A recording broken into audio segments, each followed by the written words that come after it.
It's Kyrie Irving's back injury. We're going to talk about what exactly it is and the recovery process looking like.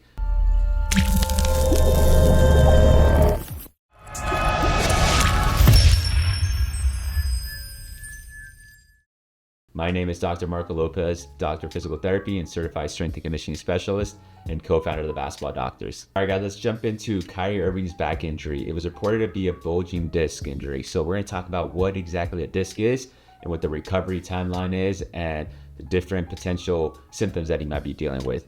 So when we kind of break down the anatomy of the spine, there is each segment. So there's like L1, L2, L3. Whenever there's a segment, there's an L1 block or bone.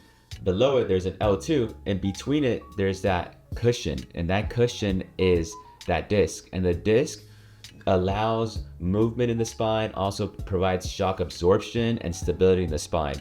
So whenever we have a herniated disc, that disc gets displaced or moved to the back or out to the side. So there's different directions that it get herniated, because there could be a unilateral on one side, both sides. There's different directions. Just think about that little cushion. I usually kind of tell people it's like a meniscus of the knee, that cushion of the knee. But with the spine, there's other factors in play where there's nerves coming out, and that's what we'll kind of talk more about, the herniation disc leading to some symptoms. All right, guys, so remember how we mentioned there's a spinal segment above and below and between that disc. When it's herniated, it gets displaced out to the side or behind, but the whole point is between the side of those segments, there's just nerves. So most of the time, one of the common complaints that people have when they have a herniated disc is pain that goes down their leg, numbness and tingling, because the nerve's going down there. It could be on one side, it could be on both sides. That's one of the main symptoms. Another one is just pain across that level. So you'll have pain across your back here. You might not have that nerve pain going down your leg, but you just might have that pain across your back. Another common symptom is back spasms. So because remember how I mentioned the disc allows to have shock absorption, provides stability, allows movement in the spine. When you have a herniation, a traumatic one, you'll start having back spasms because your back wants to protect itself from those certain movements. So to kind of go over those symptoms, you have the nerve symptoms, the radiating pain that goes down your leg. You might even have numbness, tingling, weakness, or you can have the pain across your back or that back spasms. And unfortunately, sometimes you could have all three. Or some you might have, one versus other. So it all depends. Every presentation is different.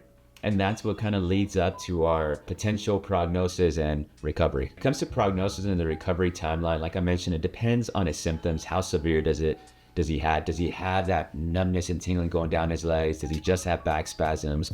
Does he have that pain across his back? Or does he have all three? Depending on that severity, it depends on the prognosis. And another key factor is what caused the injury. There's two main ways that this could be caused. One, a traumatic injury. So a traumatic injury is, deadlifting like a lot of people have with the herniated disc, or some kind of rapid movement, or some kind of traumatic movement that triggered this. Other times though, you have a non-traumatic movement is you'll hear some people, hey, I coughed and I herniated my disc, or I sneezed and I herniated my disc. The real reason is they already had a disc herniation and it might have gotten flared up. So that's something that we also need to take account. If that's the issue, I think the prognosis is a little faster because it's only a little flare-up, as opposed to a traumatic injury where you have a whole new system that gets aggravated, and when a nerve gets irritated, it's bad news. It takes a while for it to calm down, assuming that he has some nerve radiating pain. But that's kind of the main things we're hoping. They're saying that he's going to be rechecked in 2 weeks, and normally with these injuries, you kind of let him calm down, then reestablish movement, reestablish confidence in you being able to move your back. But like I mentioned, it all depends on the severities. So when it comes to Kyrie Irving, honestly, we're thinking it's more a non-traumatic, a previous injury that was already there, and there was a little flare-up. So those are good news. That means that's why they're also saying that we're going to recheck in 2 weeks. So when it comes to that, big things that he's probably working on right now is trying to calm everything down, regaining some movement, getting confident in walking, then slowly progressing and do more dynamic activities. Because with these, like I mentioned, these could easily re-flare up. So you really want to make sure everything's calmed down. That way it doesn't get flared up and you get another irritation there. So really calming it down and then slowly working progressively on pain-free movements, getting back onto the court little by little. But it's hard to say how long he's going to be out for, but Those are the main things that we're looking at for his recovery. So if you guys have any questions regarding back injuries, or if you guys want us to cover any other basketball player or any other kind of injury, comment below. We'll try our best to shoot the video and go over the injury analysis. We are the Basketball Doctors. Let's ball for life.